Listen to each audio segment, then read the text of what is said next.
ne enkofira ya Museveni enkofira yange naye bazaagadde enkofira bazaagadde waliwo yakozeeko ebina waliwo ava okujja ali awo alindidde agenda kulako mmeka bizinensi etambula oba buwagizi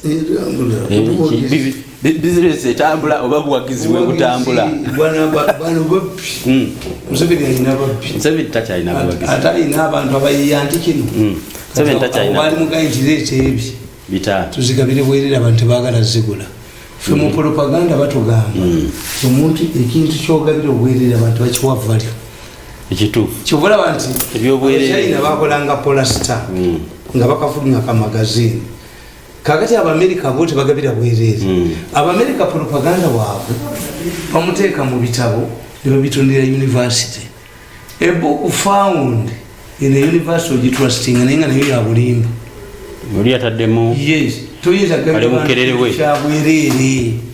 omuntu ekintu kiyobora mu Muganda kuga nti bya Uganda Company waliwo ne Uganda Company eri awo wali ekizimbe kyaponye omuli supermarket ekya green kati wali Uganda Company ng'ekola kati ng'Omuganda akugamba oyo noono omunyo gwange ogweta gwa Uganda Company obiyita byabwerere kyobolaba abantu tebagala byabwerere nakibagamba ndi mumulabe sente za UPE Museveni zaweereza ku byalo n'omuwumbo gw'emmere ne sefuliya y'enva omuntu nga babagambye nti abeekalagala sefuliya yammwe y'emmere n'ey'enva omuwumbo gw'emmere n'ogw'enva tuguwadde mirundi bakunoonya ne mu ttooyi guwulira naye sente za UPE bazibala nti zaabwe kya gavumenti mpulira Africans don't value government things baagala nnyo okwekolera banedda baagala nnyo okwekolera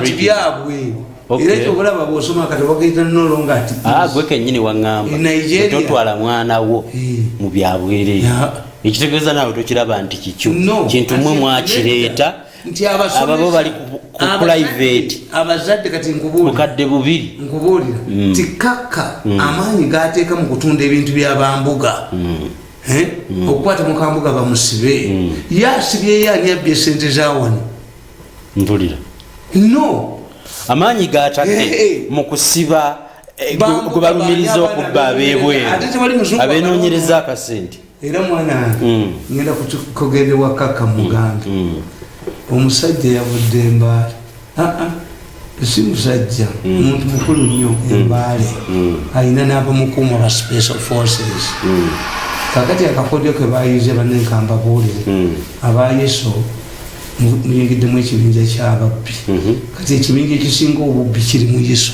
kuba kaka yagenda n'akola ensobi bwe yajja baamukuba okumwogoloza kaka najja akwata basobi yayingira mu lutalo lwa Kayigula n'akwata basobi abafere n'akwata abaali mu Wembule abafere ne bajja bamwetoloola omusajja yaŋŋambye omwami oyo si musajja mwami mukulu nnyo where security would move cautiously kakati yagenda n'atunda ekizimbe kye millions of dollars omusajja oyo mwami mukulu oyo ekitiibwa millions 3 n'akiguza omudinga kati omudinga n'aziswako millioni eki n'alwala mpulira kati bwe bategeera abafere abali mu Yesu bwe bategeera nti omusajja alina ssente zasuubira okuva ebweru ne baleeta omuwala nayeefuula mukwana musajja mukulu wa myaka 6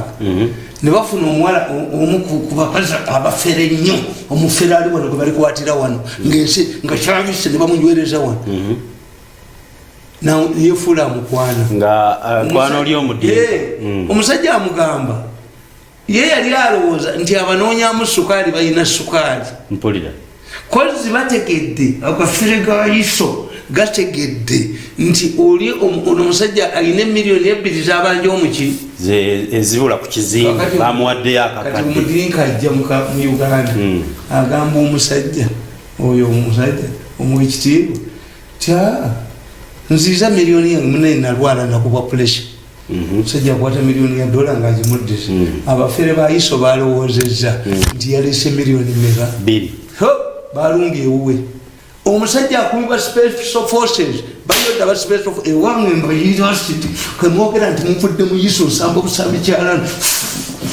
kaka bagenda omugulira nga mbookeza mpulira yabadde abanja balance yakanyiza nti azzeeyo olw'obulwadde bwoli bano balowoozezza nti asasudde abafere ba yiso balowooza nti omusajja aleese miliyoni za dola mmeka biri balance akimiyakobye ekisenge bayingidde aba akutamagwati bati kuba nemugundi omusajja bamugye miliyoni 8 dola zeyabadde nazo ne bazitwala yogayoga wakakka babazze mu kisenge nga balowooza sente azirina asangayo omuwala oli mbutubba ffenna ono akasajja komu new vision story nekagifuula kifuula nnenge kuba nakumwekali akakasajja kekasooka okukola kampuni nempanga ironno mbu batundire bali ebintu babawe kaka. The effort that we are using against these Ugandans to recover European money. When there are no Europeans here, there are no Europeans demanding anything from Uganda.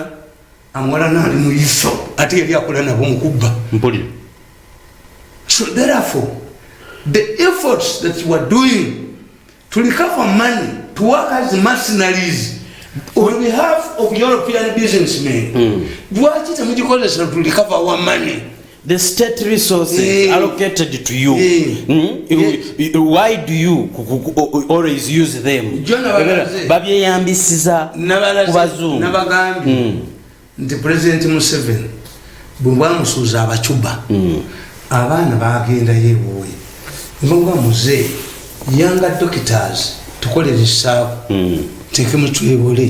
Two, to try to go to some. President Museveni sponsored 50 doctors, young medical doctors. Chinese or one that they are in. But what one of the Bamutwari? Oh, good enough. I wouldn't have to tell you what was Andy Jokerab, I was up when number Buffcam, a committee agenda.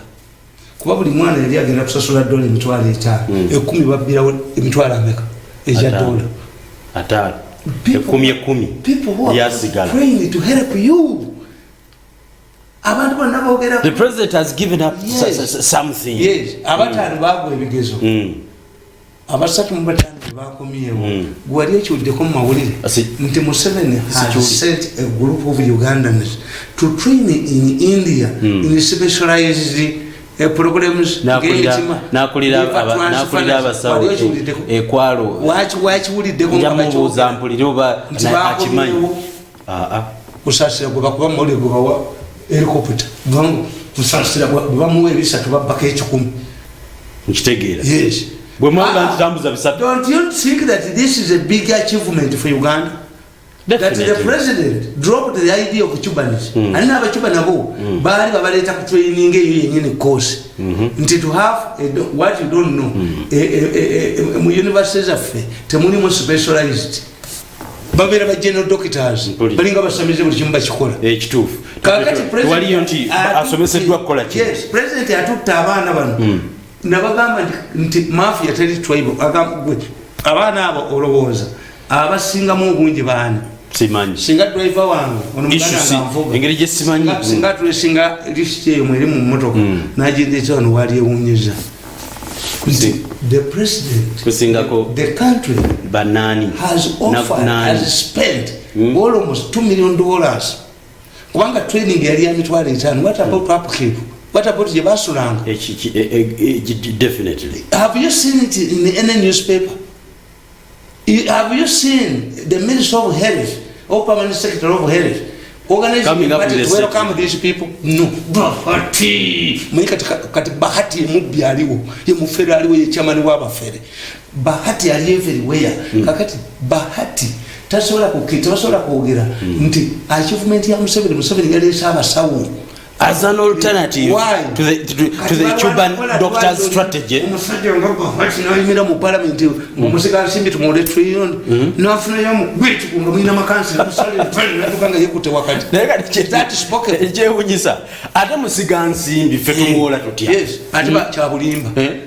How are we supposed to invest? ekyapa kyerubaga ekyerubawa kifu Museveni bamuguza kifu olaba n'ekyapa kya State House ekyapa kya State House y'Entebbe Anganzi ambasada wa Gaddafi bamuguze Gaddafi yakule bugolobi najana ngama president Gaddafi yazite ekyapa kiriwo nabuza Suluma president nabo oyeze nabatulya lwende mwe kuseka president nabuza Suluma is what this man mayajanga mu Rwanda omusajja bayogera bitufu ekyapa kiriwo I don't know where it is ekyapa kyabugolo bitekimenyiddwa wekiri ekyasetaki kimenyiddwa wekiri oba kiri Rwanda omanyiti Rwanda yitokera kwenyaga ekiri ukaje bwanga lino who is in charge really ne wa mukuru wenyini kagoba bano bana bafabale kagoba bano abana biyiza bali kaka in 2 days tell us where the State House land title is let kaka tell us atubuli where the bugolobi title is chibatunda ku Libya mpulira UTA bakwatanga $dollars ezicha kuwaya nebagende Dubai nebachakala let kaka arrest these people abata UTA abasula UTA before aba owai oganyo gobe mputo goba mukemi kaka katukire ko mwana oganyo goba mukemi instead of minding issues that were government zemwera state resources alikubana bato ndani wa mirundi ngamba side ya kutani badi black amuyafumye Museveni badi black loya wajagenda kutabika baje baruwa afulume badi black ongati na lwayende yagwedala awumuda abale badayo obukazi bwo sigaba malaya bali ku street sigate bagwadde ddala omwezi asembayo nakolaki nakugwaddalu yes kyeyagala tugamba anti baba cyane endiko yabwe ekwata ne kubwongo mbulira kakati bwe mukwata emirundi emingi kundike emirundi 5 bese kubwongo bufa you look around program kulembeze wencha ene prostitute ends up alinga mukubi wa bikonde omukubi wa bikonde naye atapako omuntu panchi zimukwatako eza point ziba za mtu mukwano wange golola ndizimba wemiziko bibiri ezenkofu katukyazi buli abakube dagala naye mubukadde golibanga tunawo mizigo 10 ofudde oja kuulira buli kintu kyonna kikomawo mu bukadde kakati nze badi black ekimukwasisa abo abaserikale bagala kumukozesa mpulira ekyokubiri balowooza nti badi black akyalinayo omuzungu oli amusasulira but let me tell you who listens to badi black CID ofisi ya CID waliwo emisango emigondeevu gye tulowooza gye yali tuwaddeko lipooti tebannalabika gye yali tuwaddeko lipooti ebijambiya abakyala omugenzi Kigundu mukyalo tulina agasajja agatamiivu agavuma abantu tata omwafudde talina kyalya tata mwafudde akolaki mugaterako omuzindalo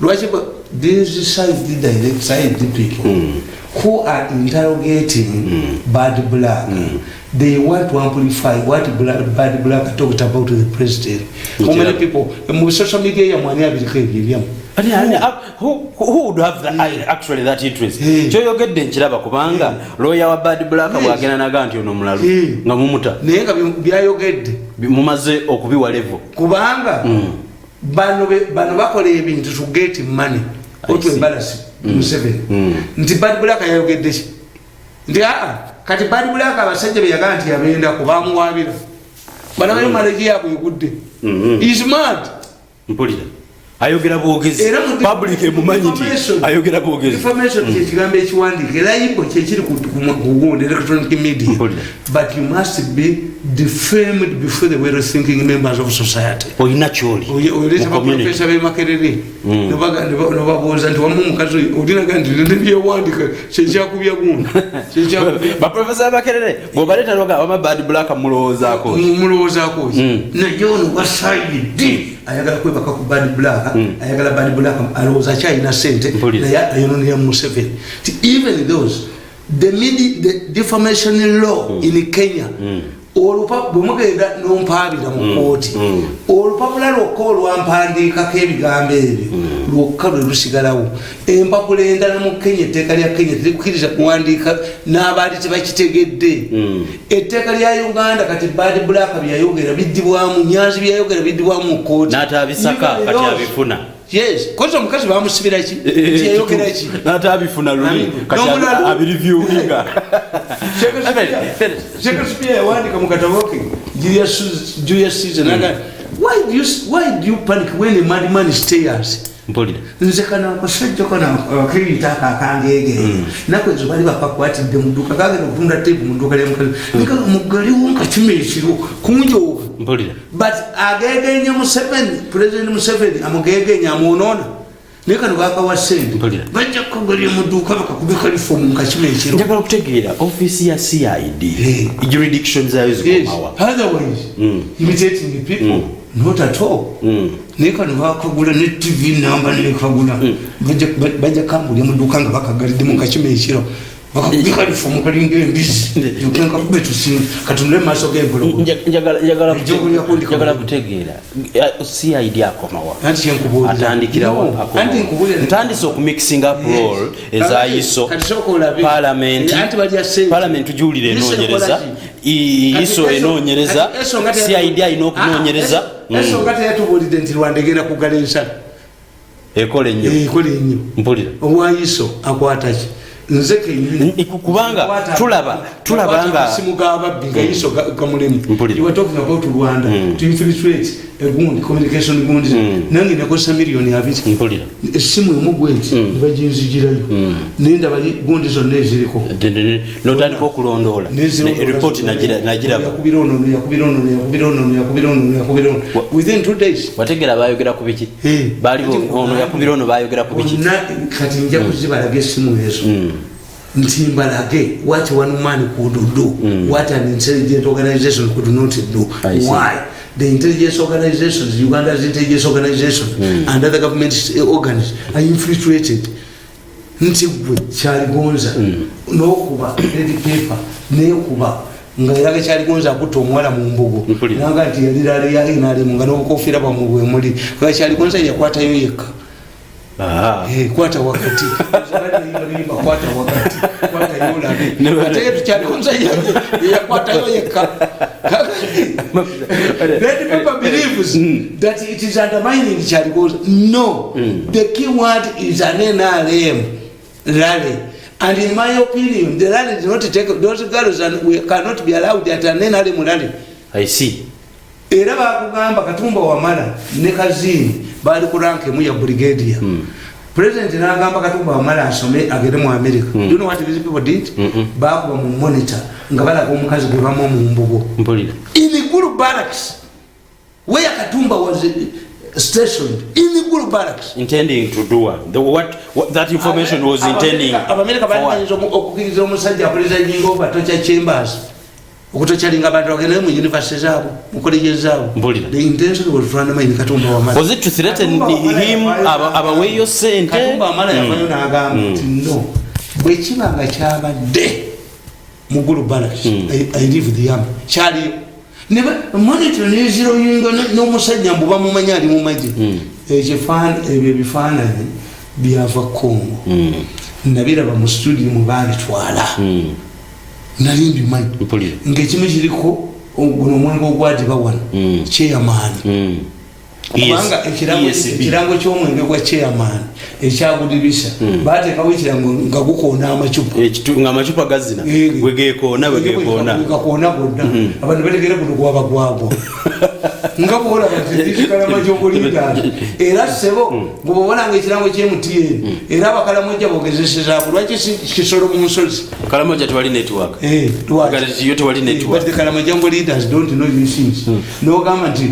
omusiraamu yalonda bayibuli n'agitwala mu musisa n'asalira namo ne beggalira mu nnyumba kikole ku muzaata agamba nti omusisita yalonda ekolani nga talina wuzu n'agikwatako nenagisiye olabe mutende wekijja emisinde akalango gye kavaako ensingo muzaata akabogaje ensingo mukisime ekolani ekwatibwako nga talina wuzu bayibuli yaliko bayibuli yaliko essimu yes era abazanyira kube bamanyi Especially religion is about peace. It's about peace. Yaze ku TV. Nabakanti abantu ambakanti dadi mulalu. Meya tikitafu fetu mumanyi. Abana bangabo babonye nnyo. Uyo ye mwana wange gwena kwache bloka 99 be metro. Abana bamugagga babona aba. Anti badya ogenda musomeri abakatoliki. Era babba mwana wange oyo sente. Father nayigiriza mu mise kitende. Era yabane sente gubazibako. Linjo kuna mujimbi father. Father nga ayogedde ku mwana we. Njagala kutegeera. Kye kibonyabonya aba. Anti bo badya politics waabwe. Nti tamala ali wati. Yes. Never transferring their anger. Mpulira. Bangembe buyabageti wa people power. Injiri oleka twajikuba bulungi. Injiri twajikuba bulungi. Mpulira. Nabaganti abana bafu. Bakulu ba university baachi. Naye no omala okukolera abantu bano bwotyo. Nebagala n'okujja. Nebali tantu ya possible meeting. Kana kusajja kesero kuna kakubeli yeze nane kulu ya nene tweli. Enyeze mulalu baise nyina. Kulu ya lyali nye kumula lero dawa. Kana kusajja kesero nkukali kali nyeko. Ntwe pusi yali ono mukaga ndawo. Yali yenonyeza bubwe. Abana bafe bategeera bakulu. We are humiliated. Banyiga. We are suffering because of this government. This government has humiliated our dad. They are educated, they are intelligent. They can see things. Yes, nagamba the president Museveni adiraka bokasiko kulonda akatwali mu minister village. Ayito kubera nkakalo. Mpulira. Ba minister bajogeddwa omwana oyo. Ba minister kale bajogeddwa omulenzi oyo. Abantu bonna bayigundi abantu banyivu. Banyivu abali mu government bajogeddwa nnyo. Sente ne bazibbawo ate ne bakuyita ngo ba defending. Until you think after humiliating you to that level, then I can sit in Bajamu media center. Njagala kutegeera, what is the inside story about Rwanda and Uganda? Yes. Ebyogerwa bituufu. Ebyogerwa bituufu. Politics mungi ali mu lutalo. The government of Uganda, President Museveni, is missing one thing. On the Rwanda issue. Yes. One, nzinagenda n'abanyarwanda. Waliwo n'akatabo ke wayogera ke wawandikamu ku by'Erwanda. Yes. Nzinagenda n'abanyarwanda. Era omusajja bamuyita Lwijemera yali deputy RDC w'Embalala n'ankwatira ku booda. Kibaganya abanyarwanda ogenda gwoli munyarwanda. Mugati gwe Lwijemera nange mironde erivuga ery'ekinyarwanda liriwa. Uliye Lwijema gwe Lwijemera yala disiwa. Kakati bwe batuukayo nze I had a chance bayingana twali tumanyiganye wano bunyezi nga tumanyiganye. Kakati tutuuka eggabiro gabiro batuwuli yali nene nnyo nga Habyarimana mwawumuli eki waliwo omwenge waliwo sente twatulanga kitande kya Habyarimana kutukubye ebifaananyi. Kakati gyenva mbuuza omuwala tuzina endongo omuwala omunyarwanda myaka ki nti where is Afende Lwijema. Nanga nti Afende Lwijema is dead. Olwo baali batulimba okumanya bakweka Lwijema waliwo n'akabala akazungu ke bagamba nti yali akendako bagenda ne bagwa mu Northern Uganda eyo n'akeetika bwetise ku mugongo okudduka abasajja bakkoni. Tebaali bakkoni baali bani babala kwena. Emmotoka ya Lwijema nga mpaakingi ewoyo RDC Lwijemera. Kakati mwana nanga nti omanyi nti Lwijema bamuse. Lwijema is dead. Era mu katabo ako gundi ke yawandiika akugamba nti mirundi yasooka otukolera nti Lwijema mufu. I got it also to Muganda younger boy. Yeri wo mu meeting one of the escorts of Lwijema. Yaganti Afende bamugenda hand off. Kati aliya nali maze okwogera nani ne Dr. Bayingana. Bayingana nangamba nti yo Bayingana yayogeranga Olujamani, Olufaransa, Oluswahili, Oluganda n'Olungereza was elingu. Nanga nti your president is making a very big mistake. In our tradition, we have a tradition like Uganda. Lwijema comes from a family that produces queens. We cannot allow a woman to rule us. Good, Bayingana. Era my last time to see Bayingana. Yagamba mutwani mu morning era nga tuli gabirejo. Naga nti we have been attacked from Tanzanian side. Have been attacked saddayo mula. Fuluma naye tetwaddayo mula. Kakati kigambe nti bwebamala okutta Rwejema ate nabano bagenda ne babatta nabo battibwa ali battibwa. Kakati that was the beginning. If Rwejema had taken power in Rwanda, Rwejema yali akoze ne president ng'amulaba nga taatawe. You are implying the problem is political. If Bayingana, director of medical services, had taken power in Rwanda, yali amanyi Museveni. Mu mbeera y'okumumanya nti bamukwano baluganda bamanyiganye oba President Kagame ne mu nsiko bamuyitanga Pirato musajja mukambwe nnyo ekyo kiwulira nabaga nti munoonye eki mugende munoonye olutambi abantu bakompoleninga nti musemwayi battiramu abantu nabiki kubasiima ne batuma minisita wa gundi owa justice yali gundi Kashama Mayanja mulabe Paulo Kagame at that time director wa Semwayi yabaga nti muze college ntuze kufuuza Semwayi for what we have prisoners here they were mistreating them nabaga nti do you know what Semwayi means agamba ba minister Kagame at Semwayi University muteka ko lutambi kakati because umanyi Semwayi kitegeezaaki because his excellency President Kagame was at Semwayi did not have much time okusisinkana president tamumanyi nga taatawo Museveni Rwejema could know the president as his father but Rwejema bwe bajja mu nsiko bakayira bagamba bwe bajja mu 79 ti Munyarwanda namufuula driver we namujjamu so Kagame Rwejema yaliko minister one Rwejema abasajja babba ku Jinja Road yawo nayimirira muyiba abeeranga n'emmotoka 10 nti zavugiddewa Rwejema yayimirira ku Jinja Road president yaliwo Rwejema nayingira ekise edduuka omwali ababbi n'abakuba n'abatta Rwejema ng'ali mu vira w'amaanyi abadde abuze mu society where was the President Kagame how social was he in Uganda's politics? He was just confined at his job at CMI. Ekitegeeza two olunaku lumu president yali alambula Kabaale netuve Kabaale netuyingira Rwanda abanyarwanda baatubonyaabonya nandawe ne baziboneka bwe bati baddira president ye n'ayitawo kye baatukola ku booda nalwe yiso ne bamukwata ne mu mbugo mbu mulimu pisto bamusonseka mulimu pisto